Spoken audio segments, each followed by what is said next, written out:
Well, if you wound up really liking this, you might even say you love it.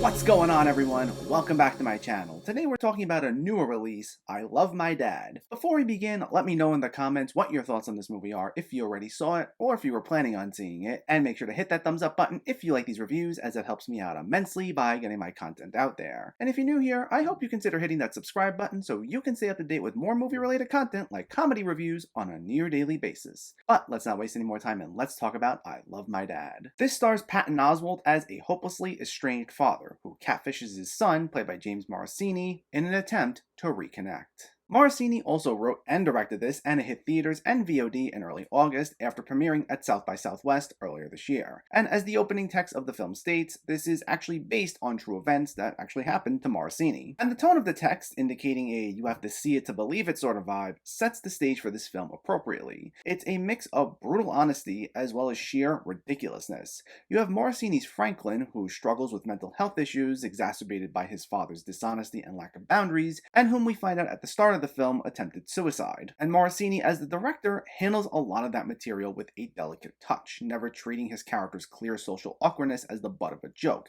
and even showcasing several events from his clear perspective. But at the same time, you also have this storyline of Oswald's Chuck, who's a compulsive liar and not a good father by any means, despite the lengths he goes to try staying connected with Franklin. And it's in these moments that a lot of the film's silliness really comes out. Now, there are definitely two tones that might not always mix the smoothest.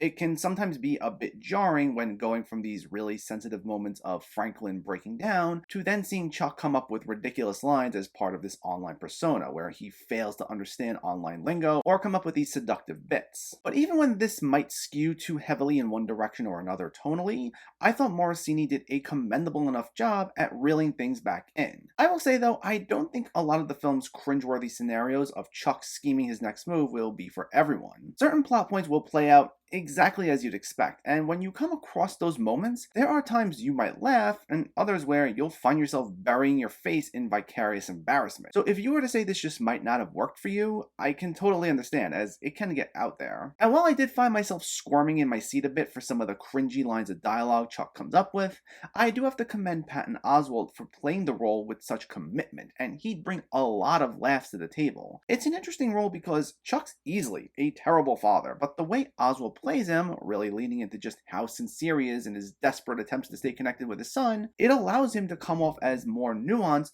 without the film ever once excusing his actions. It's a really tricky line to walk, but Oswalt plays it with such grace that he makes the film's most unlikable character be completely watchable without ever justifying anything. It's not an easy feat to accomplish, so I really have to say I'm quite impressed. And there are a number of familiar faces popping up in the supporting cast who all also get their moments, including Rachel Dratch as Oswald's girlfriend and Lil Rel Howery as his friend and co-worker. But along with Oswald, the other best performance, or performances, from the film comes from Claudia Sulewski, who plays Becca, a waitress whom Oswald meets and is the one whose identity he steals to catfish Franklin. And Sulewski essentially plays three different roles: the personification of Becca in Chuck's text, Franklin's own personification of Becca, as well as the actual Becca, the latter of whom she plays with such warmth while tapping into sheer ridiculousness for the other two roles. And while the actual Becca is not the focal point of the film, Morosini does a great job at fleshing her character out so nicely as well, so that it gives the film an extra layer of tragedy, as it makes it clear she's also a victim of Chuck's scheming, in addition to Franklin, considering her identity's been stolen. And in those moments of fantasy and reality clashing, you feel that, as you do grow to like this character in the brief time we see the actual Becca, and those sequences provide a nice reality check when you spend so much time with two different fantasy versions of her. And I gotta say, Sulewski's range really has to be commended here, because each version of the character does feel so distinct, and when she plays into this made-up version of Becca,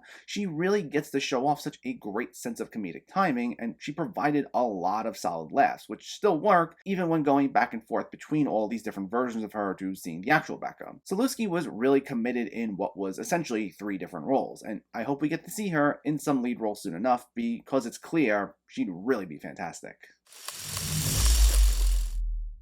I Love My Dad is certainly not going to be for everyone for the way it leans into its cringeworthy scenarios, but if you can stick with it, it's a pretty solid watch. The film's mixing of sensitive topics as well as ridiculous comedy doesn't always quite mesh the best, but the film still works because there is a heart underneath that, thanks to Morosini's delicate writing and direction, and two committed performances by both Patton Oswalt and Claudia Sulewski. If these sort of movies are your thing, you might just enjoy this. I Love My Dad gets a 7 out of 10. So let me know, did you see I Love My Dad, or are you planning to see it, and what were your thoughts? Is this one of your favorite Patton Oswalt movies, and what's a good cringe comedy you've seen? Let me know in the comments below so we can discuss. Also, if you enjoyed this video, please give it a like, and share it, and for more movie reviews and film discussion, please make sure to hit that subscribe button to stay updated. Thanks for watching everyone, and keep having fun with film.